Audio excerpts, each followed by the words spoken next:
Allrecipes user Sahara B submitted this delicious recipe for moist baked pork chops, and you're going to want to make this for all your friends and family. The secret is in the brine.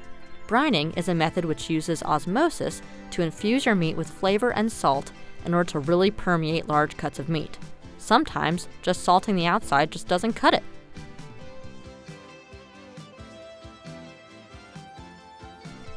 You're going to want to go for pork chops that are at least half an inch to an inch thick, and they'll need to brine for at least 1 to 2 hours, or even overnight, so be prepared.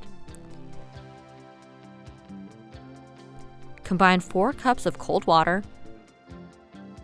a 1/4 cup of kosher salt, 1 tablespoon of whole black peppercorns, and a bay leaf for the brine.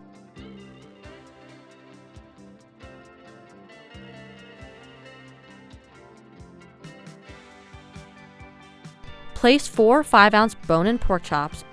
Let that sit for 1 to 2 hours. You can also switch up the ingredients of this brine depending on what kinds of flavors you want. Add some citrus, some herbs, some spices, the list goes on. While your pork chops are brining, combine 1/2 cup of packed brown sugar, 1 teaspoon of paprika, 1 teaspoon of garlic powder, a 1/2 teaspoon of dry mustard powder, a 1/2 teaspoon of kosher salt, a 1/2 teaspoon of onion powder, and a 1/2 teaspoon of black pepper for the rub in a small mixing bowl. Stir it all up to combine.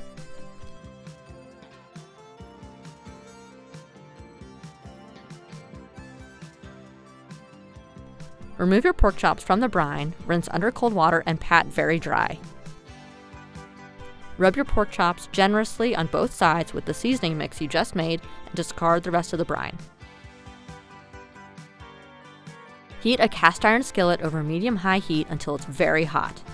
Add oil to the skillet, and when it's shimmering, you'll know it's hot enough. Add pork chops to the hot oil and sear until really browned, which should take 2 to 3 minutes. This makes sure your pork chop has a really nice crust, which is the best part.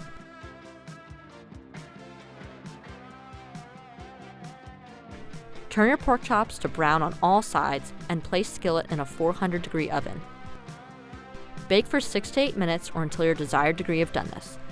Remove from the oven, tent with aluminum foil, and let rest for 5 minutes before serving. Allrecipes users have suggested pairing this recipe with Chef John's nectarine salsa. So go check out that recipe. Thanks for watching!